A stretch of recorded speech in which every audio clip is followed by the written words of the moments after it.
Hello, everyone, and welcome to Punk Lotto Pod, the podcast game where no one wins. I am your co-host, Justin Hensley, and I am joined by my other co-host, Dylan Hensley. I had to think about that. This is the podcast where we use a random number generator to select a year between 1976, the year when punk was born, and the present day, and then an album and an EP from said year based on the Rate Your Music charts.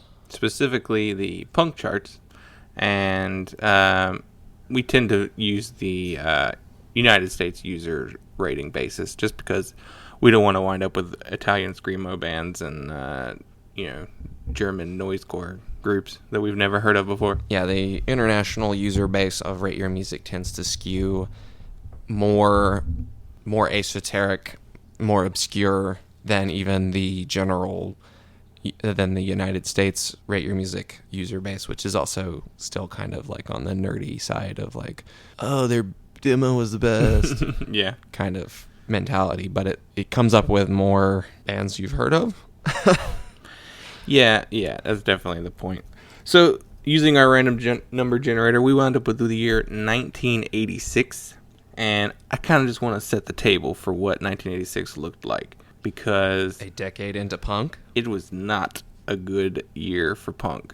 At this point, is it a bad year? It's not a great year. There's some good stuff, obviously. There's good stuff every year. It's not the big stuff. No. Though. It's not Minor Threat and, yeah. No. This is probably one of the biggest albums that came out this year as far as, like, punk history is concerned, as far as the legends. Prior to 86 would be, like, Dead Kennedy's Bedtime for Democracy, which is their worst album. That came out in 86. Yeah. So let's look. This is 1986 is when like a lot of the founding hardcore and punk bands were gone essentially. Like they'd already broken up, and before like the more popular like post-punk, post-hardcore bands like Fugazi started. So this year was Big Black's Atomizer, right? Nick Cave and the Bad Seeds' Your Funeral, My Trial, Susie and the Banshees' Tinderbox. Here's an example: Samhain or Samhain, depending on what the actual pronunciation is. November Coming Fire came out that year. Cro-Mag's Age of Quarrel. Yeah, I was going to say Age of Quarrel, that's one of the bigger ones. And What Can I Say by Dag Nasty? Yeah, Bad Brains Eye Against Eye. The first Firehose album, Ragin' Full On. So, yeah, you see like the first side projects of Legends, a couple Swans albums. Apparently there were 2 Nick Cave albums. Dead Milkmen, Eat Your Paisley, a band I don't care for. Agnostic Front's Cause for Alarm. That's not even like the Dead Milkmen. No, it's not the one you want. So cool. Well, the first album we came up with kind of fits in perfectly with what we were just saying about a weird transistory period. So the random number generator gave us number 120 on the albums chart, and we have TSOL's Revenge.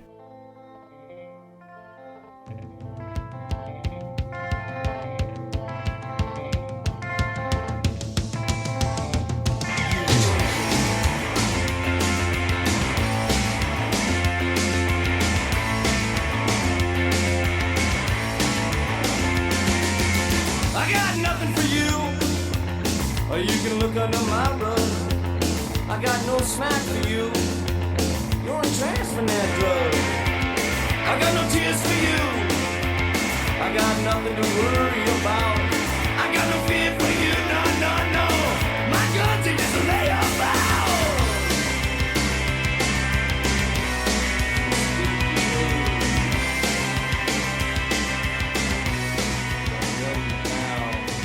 Did you know what TSOL stood for? True Sons of Liberty? It's True Sounds of Liberty. I always thought it was Sons as well, but apparently it's Sounds. So, what'd you think? I liked it. Really? Yeah. Huh. Yeah, I liked it a lot, actually. Really? It's not what I expected. Not at all. I had a completely different idea of what they sounded like. And I think I was thinking of more what Suicidal Tendencies and like DOA were doing in the late 80s. Yeah, that's more of what I expected it to sound like too. Yeah. Yeah, it's got the very like Sam Hain kind of sound, like a. Also sounds a little bit like Billy Idol. But I liked that. Yeah, I can see that. I kept hearing, and I saw a lot of comparisons to this, like a very Jim Morrison vibe to the vocals. Yeah. You know, minus the dumb Doors music, but Oh, well, maybe. Yeah. there's a little, Yeah. I mean, I definitely got like a Danzig-y sort of like. You know. yeah, like Danzig the band, not Yeah. just Danzig himself, but like, yeah, and like in the guitar playing, I feel like I heard a little bit of that bigger, I guess, guitar, a little slower. At times, vocally, it reminded me a little bit of Guy Picciotto, Rites of Spring, like in the more like higher up there, kind of like screamier vocal stuff. And then some of the guitar playing too reminded me of Embrace. So I think it fits really well in that time period, in the Dag Nasty, Embrace, Revolution Summer-ish sound. Yeah, it's kind of, I did a lot of research on this band because I found out their history was just kind of very surprising, and I'll get into that in a little bit. But I noticed that this was a continuation of a sound that they were working on. So like when TSOL start off, they were kind of that typical LA punk, you know, hardcore, the, you know, you know, just like kind of like scaling guitars and, you know, where everybody sounded exactly the same. Yeah. But then they wound up evolving their sound to a little more of a, like a death rock sort of thing. Yeah. You know, kind of horror punk, but not as, you know, over the top as, like, say, the Misfits. More of the sound and not so much the imagery. Yeah. Yeah, this was TSOL's fourth studio album. They also had a couple EPs in there, too, that are well regarded. And it's their second on Enigma Records, which is a label I am not familiar with at all. No, I don't know that one. Let me look them up.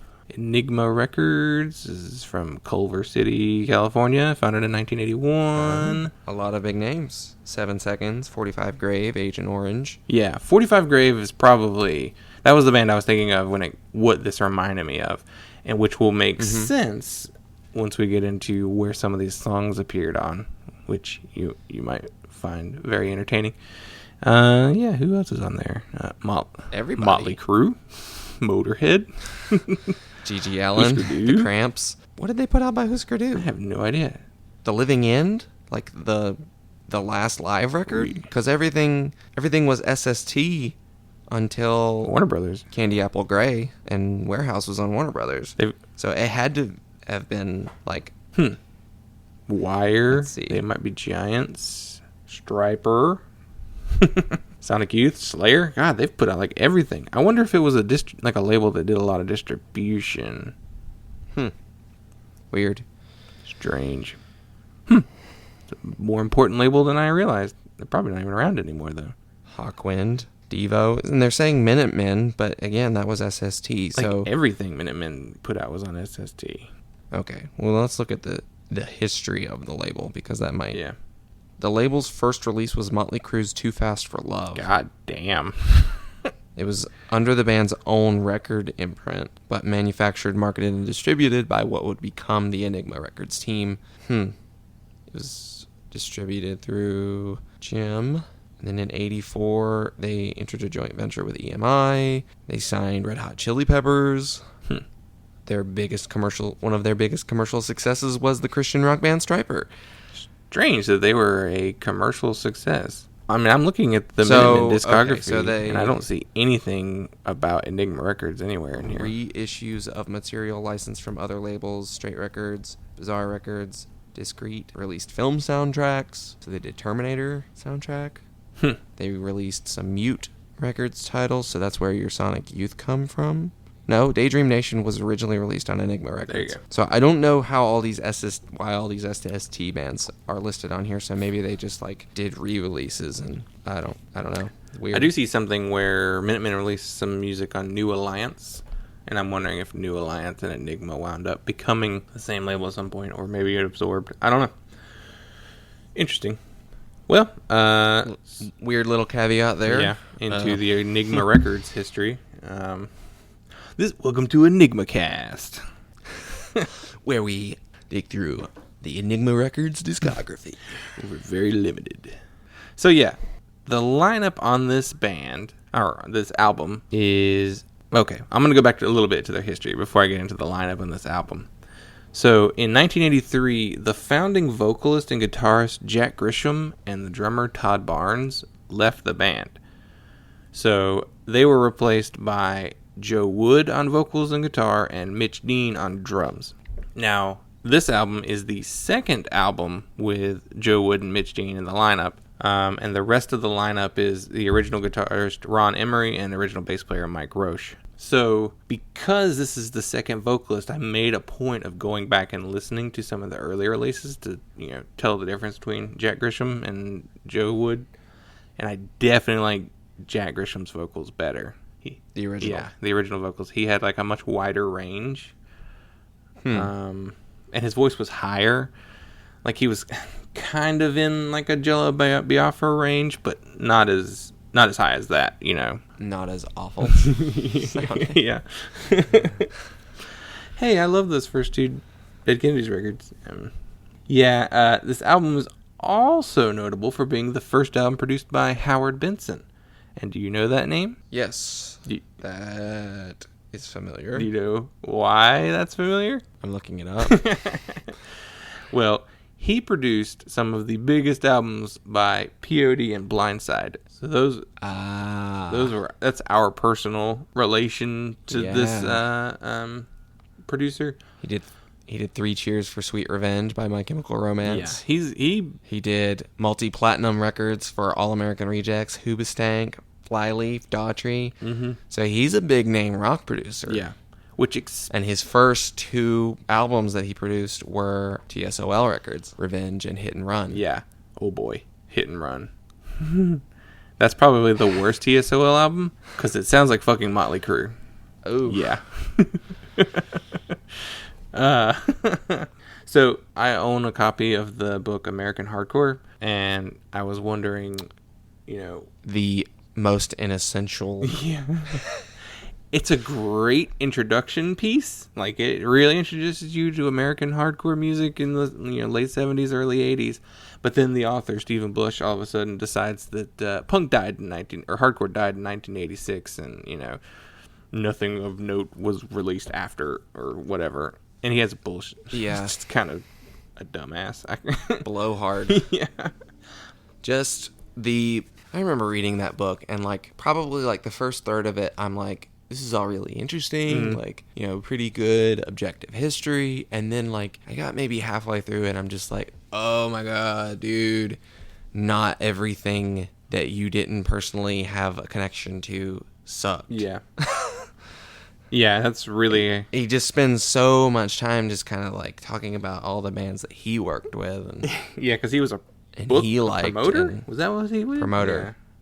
I think, and then maybe did some, I don't know, maybe did some writing for MRR or something, I don't know. So in the book, he compares this TSOL to Aerosmith and Guns N' Roses, and that just shows you he doesn't know what the hell he's talking about, because they don't sound anything like either one of those bands. No, I mean, it's definitely forwardly rocky sounding, it's definitely more rock oriented, but it doesn't sound like Guns N' Roses. No, I would compare it more to The Cult or one of those dark hard rock bands, which is what they were trying to do. Now later releases do sound like Motley Crue and hair metal, and they're really bad, but yeah. Did you have any songs that you actually liked?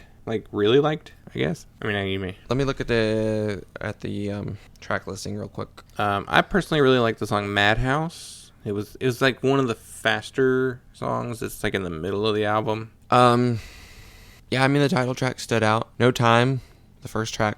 Mm-hmm.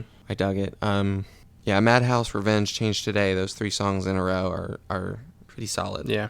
I just enjoyed the general sound of the record. I guess I never really said my opinion. I didn't really like it all that much. I thought it was okay. I wasn't a fan of Joe Wood's vocals, and this is before I even went back and listened to Jack Grisham to compare. Yeah. I just wasn't, I don't know, super into it. I was like, I thought the music was fine, and it definitely did remind me of like Sam Hain or something like that. My favorite song on the album though was the last track, "Everybody's a Cop." Yeah, that's a really good one. It felt the most LA punk, I guess, out of every song on the album. Yeah. Yeah, I thought the guitar playing was interesting. I didn't like the drumming at all. It has that 80s big drum sound that I'm not a fan of in general. Yeah, very gated reverb. Mm-hmm. But I do like the guitar tone, which makes sense because, though I wonder how much of the guitar was the original guitar player or how much of it was Joe Wood. It could be, I don't know, could be, because there is one album by TSOL with the original lineup that's kind of like Pure Ubu-esque, but even like kind of Devo-y. Like they had like keys on it, and it's very arty. I was very surprised by that album. I think it's the second full-length album. So the second, I'm looking at the second song on the album, Nothing for You. Mm-hmm. Oh, did you find it? Yeah, was used in the soundtrack for the 1985 horror film Return of the Living Dead. Yes, it was. It's the first sequel to Night of the Living Dead. Yeah, no, the wait, no, 80s. Day of the Living Dead. Those came out before. Dawn of the Dead was before. Yeah, Dawn of the Dead was in the 70s. Yeah. But yeah, Return of the Living Dead is the alternate sequel. Right. It's the other guy, the not Romero. Yeah. Director, producer. Yeah. And then it went on to spun off its own like crazy number of sequels too, which supposedly are not very good, but I don't know. Return of the Living Dead's great because it's kind of campy. And Yeah, it's the schlocky 80s horror. I didn't know it took place in Louisville. That's funny. I had no idea. It has, but that's got the Tar Man zombie. Yeah. The classic. I love. Which that film, the first time I saw it was at our grandparents' house. Yep. With our dad in the living room. With our dad in the living room. Yeah. And he was just watching this. It had to have been a holiday. I don't know. Because it was like a family gathering. It was. I don't know why this movie was on during a holiday, but it was. Yeah, I don't know if it was like a Thanksgiving or if it could have been like a birthday maybe of someone. I don't know. It does feel like there were a lot of a cousin's birthday. It does feel like there were a lot of people there. But for some reason we were the only ones in the living room. I do remember because there's like a real famous scene in the movie where like the punks are in the graveyard and having a rager. And, like, this girl, like, rips her top off in the movie. I do remember my dad going, they're not going to show this, are they? Before the scene. And then, like, what they do is they cut it immediately when she, like, rips her shirt. So, like, you don't see... Because it's a TV edit. Of course they're not going to show it. Yeah. But it's just funny that he knew exactly what was coming. And he was like, wait a minute. I wonder if he had his finger on, like, the button getting ready to change it in case. Oh, shit. I just love that though. They're not going to show this, are they? That's the, yeah. What's cool about that movie is it does have a really neat soundtrack. Like it's... Yeah, a lot of punk. Yeah. Death Rock, Grade 45, TSOL. I tried to find the scene in the movie where the song is playing and I couldn't find one. So I don't know if it wasn't actually in the movie. It's just on the soundtrack. Yeah, it's a killer soundtrack. It's got the Cramps. It's got Rocky Erickson. Weird. The Damned. The Damned. What Damned song? Deadbeat Dance. Don't know. So more gothy. Yeah, Damned. later one. Yeah. That was on Enigma Records. Maybe that's what... Maybe that's their connection. Yeah, the Flesh Eaters, which in an earlier test run of this, I had pulled them up as one of my bands. Yeah, who else was on there? Yeah, those are the big ones. I'm not sure who SSQ and the Jet Black Berries are. I should go watch that movie again, though. It's fun. They also had a song on another soundtrack. The song Revenge was featured on a movie called Dangerously Close. I have no idea what that movie is. But they made a music video out of that song, and they included like clips from the movie. And it looks like kind of like a gang movie, but like an 80s gang movie. So like there's guys dressed like suicidal tendencies, you know, like the checkered button ups all the way to the neck and like bandanas, but then there's also like these traditional mob guys in it who are like 30s mob guys with long trench coats and hats, and I was like, I don't know what this movie's about. Maybe we should watch it though if it's got like a punk connection to it. It's probably one of those like lost 80s punk movies. Is this movie like a secret influence on what, Deadly Class, the Remender comic? I wonder. Because that's at an elite school, a group of students who call themselves the Sentinels begin terrorizing their socially undesirable classmates. Huh. Interesting. Well, that would make sense because Rick Remender It's got a punk soundtrack. I mean, it's got TSOL and the Smithereens and the punk band the Smithereens.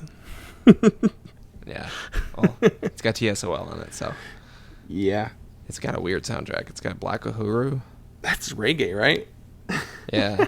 Green on Red. It's a psychedelic band. Huh. Ooh, Tucson band. Green on Red. So, First Wave Desert Rock. Interesting. I'll have to look them up.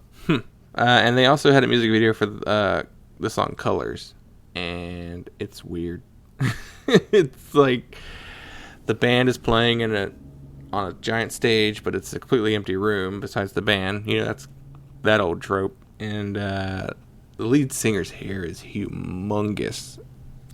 It's gigantic hair. And then like the video is this weird, like they keep cutting to these like cowboys riding on horses, and then like a woman from that time period is like reaching out trying to touch Joe Wood's hand the whole time in the video, and it's not a good video, but it's just very weird. And that was a weird song too because that's a slower track. Yeah. So, looking at the band's history, you know, finding out about like different vocalists and different musicians, it made me want to look at like the band's full history as far as like what happened after. So in case we never do TSOL ever again on the show, which is a possibility because there's a very high possibility we'll never do TSOL again, I wanted to like basically say what happened to the band after this. Right. So this associated acts list is huge. Yeah, and that's mostly from the later era, like in the 90s and on. So the original members, the other two original members who were still in the band at this point, later leave the band in like the 90s, like 90, 91. And so the original, so Joe Wood and Mitch Dean decided to tour Brazil and Argentina as TSOL because there's no way that Jack Grisham and the rest of the guys can stop them from doing that. And so they have hire a gang of ringers to play music for them. Yeah. And then so then sometime in the 90s, the original lineup began playing shows again under the name TSOL. And a lot of times they would play in the same cities on the same night as Joe Wood and Mitch Dean's TSOL. But at this, somehow, probably by maintaining membership in the band, Wood and Dean wound up owning the name TSOL. So I'm assuming it was some weird clause in their contract where because they were releasing albums under the name TSOL, they're still actively playing with that name. They maintained the trademark. Yeah. So then they tried to sue the original members from using the name TSOL. So they released a live album at one point, and they had to release it under the name Grisham, Roche, Emery, and Barnes, which is, just their names. And then sometimes they would play under the name Lost, which is TSOL backwards. Nice.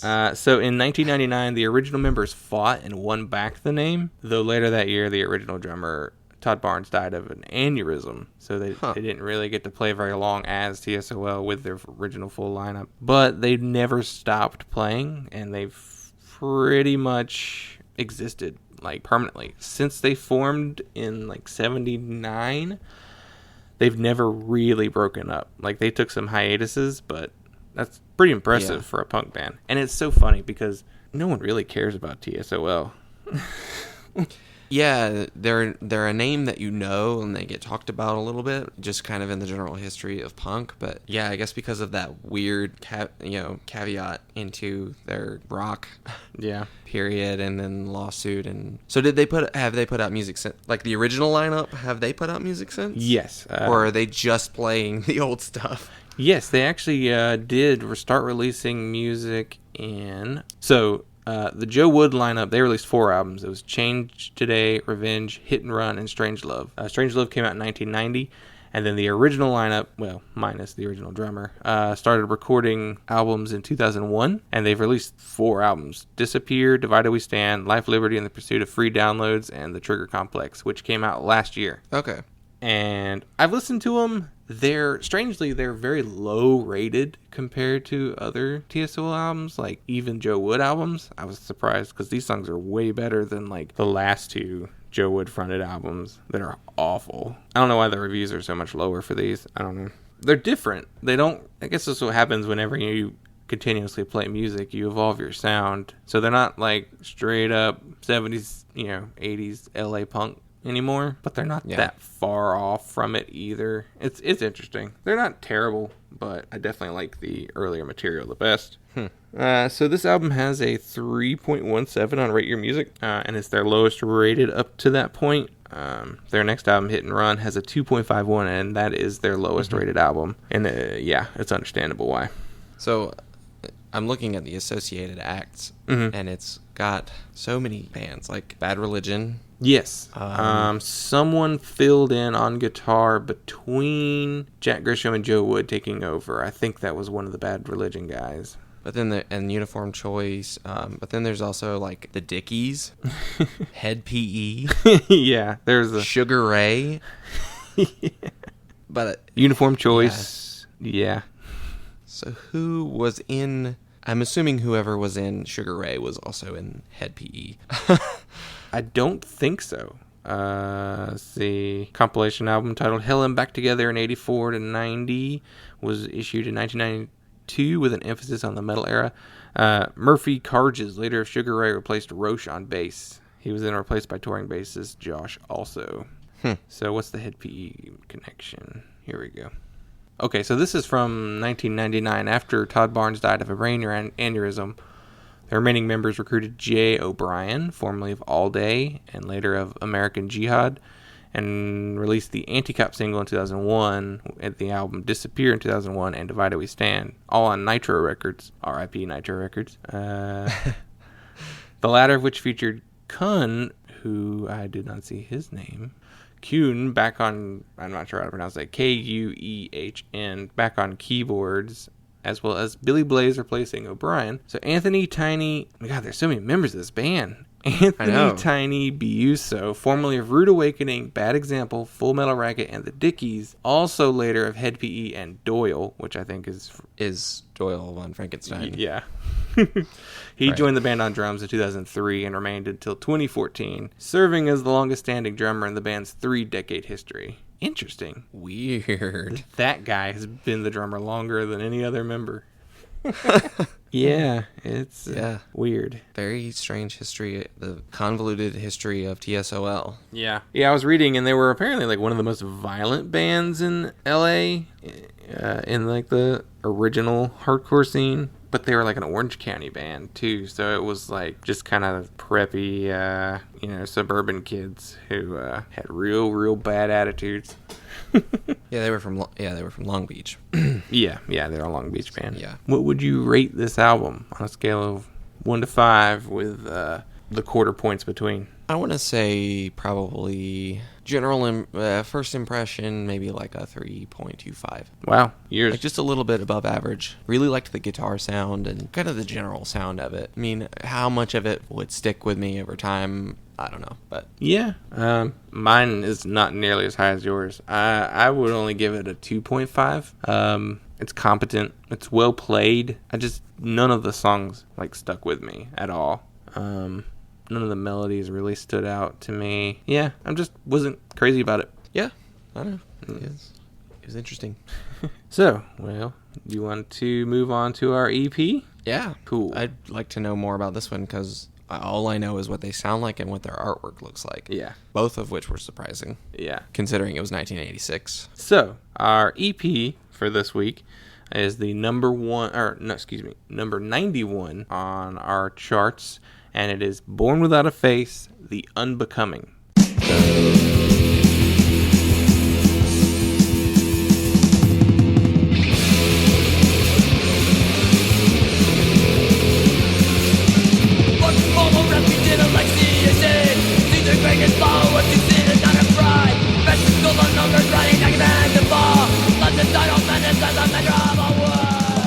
Yeah, not what I expected. Like, the artwork is like a modern crust band. Yeah, And that's kind of what they sound like. kind of. They have a very dark, I'd say sludgy almost sound. I don't know if that's just poor recording or if it, or what, but it's interesting. It's a little 6-song EP. It's a little 6-minute EP. 4 songs. If you Google this band, put the word band in your search terms. I had that warning as well because I saw some videos of actual babies born without faces pop up on YouTube when I was originally searching it. I guess I should have mentioned earlier. The TSOL album is available on Spotify, so you can listen to it there.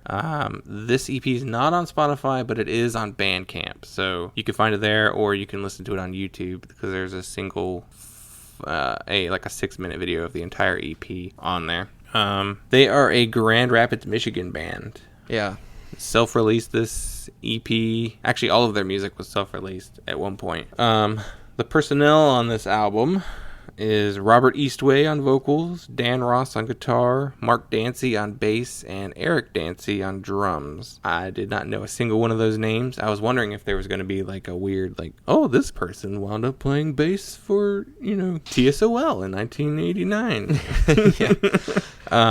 So, like, I clicked on, like, the side projects, and the bass player, Mark Dancy, was also in a band called Big Chief, which shared lead singers with the band The Necros, who is a band that I'm aware of. I know they're important. I've never listened to them. So that's pretty neat. That's a little bit of a connection to something. You actually know who Mark Dancy is, but you don't know his name. So Mark Dancy also became like an artist of sorts, and he did a lot of album covers. And the most famous album cover he wound up doing was Soundgarden's Bad Motorfinger. Which is the circle on the front with like the geometric shapes on it. Yeah. That's a pretty famous album cover. So I thought that was kind of neat. Yeah, Mark Dancy. That's Sure he's getting residuals for that for the rest of his life.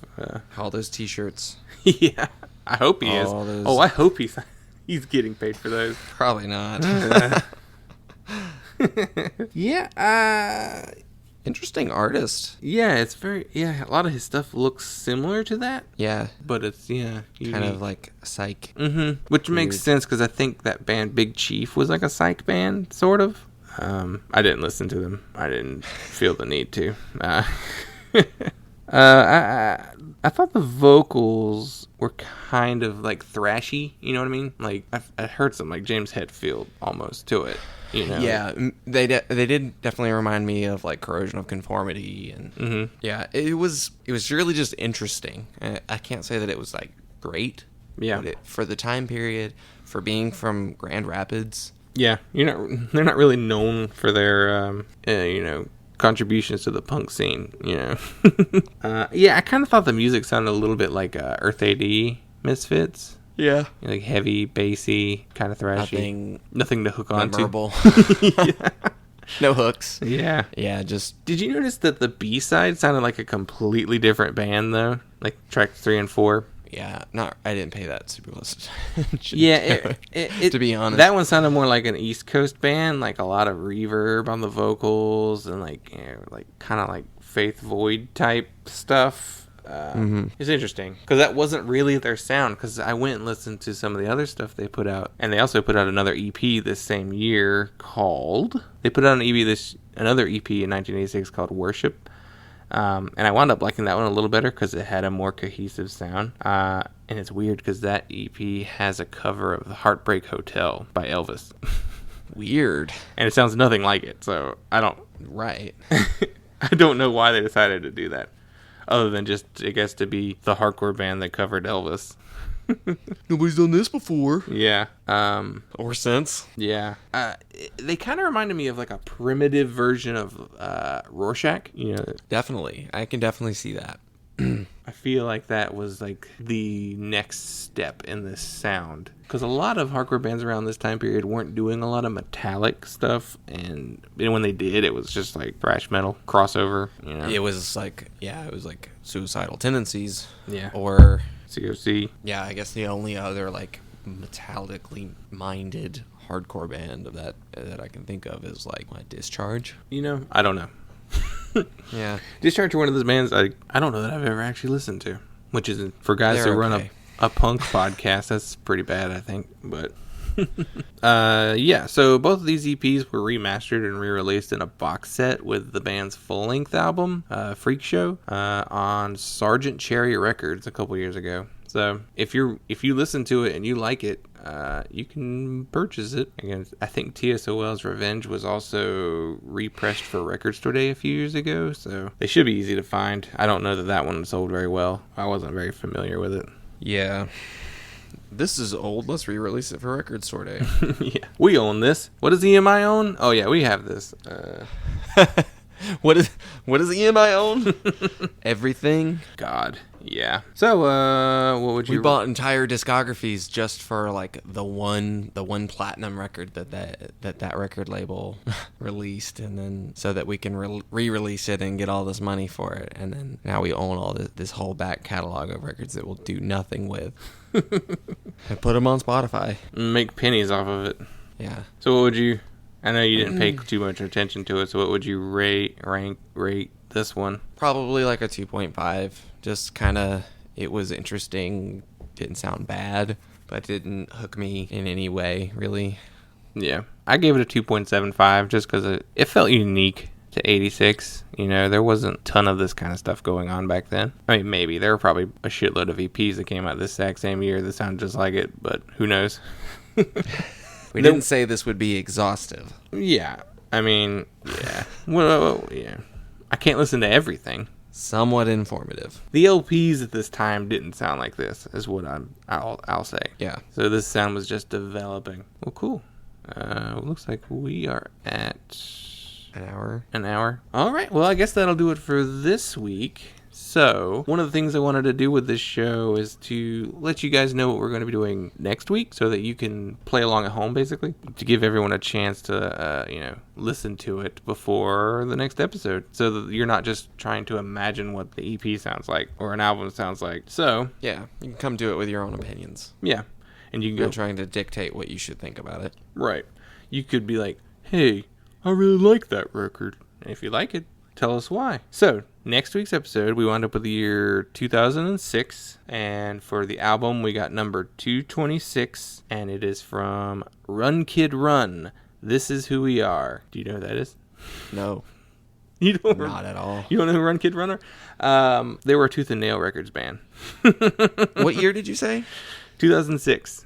2006. Right when we got out of Tooth and Nail. Okay. Yeah. Yeah. Jeez. So I'm looking forward to that one, just mainly because I want to talk about Tooth and Nail. So that's on Spotify. And for the EP... Of course it is. Yeah, everything they put out's there. For the EP, we got number 195, and it's a band called For the Mathematics. And the EP is called We Impend. Impend. It's on Spotify as well. So that should be a fun episode. Anything else you want to say before we wrap it up? No. Yeah. Just, yeah. Next episode will be interesting. Yeah. So if you want to get in touch with us or you want to follow us online, we have a Twitter, and it is just Punk Lotto Pod. That's the handle. There's not really anything on it right now, but Catchy. yeah, if you want to add us, go for it. We also have an email address if you're not on Twitter, and it is punklautopod@gmail.com. So we're pretty easy to find. Send us your opinions. Yeah. We want to hear from you. If you were a What member, did you think of TSOL's Revenge? Are you Stephen Blush? Are you going to email me and tell me that my opinion is wrong? Wrong. Do you know anything about Born Without a Face? Are you a member of Born Without a Face? Yeah. So if you have any questions for us, if you want to know more about us, if you have any corrections for us, like if, no, you idiots, you got this wrong. We're open to your criticisms. Yeah. Tell us what we can do. Just don't tell us, like, you guys suck. I mean... Be more constructive with your criticism. Yeah. And don't complain about mouth noises or anything like that. Recording quality sucks. This is a lo-fi operation, dude. Cool. It's punk. It's DIY. It's punk. It's crust. It's whatever. Well, cool. I guess we check out those albums for next week and come back and hear us talk about mid-2000s Christian punk. Christian punk. It'll be illuminating. Yeah. Well, all right. I guess we'll see you guys later. All right.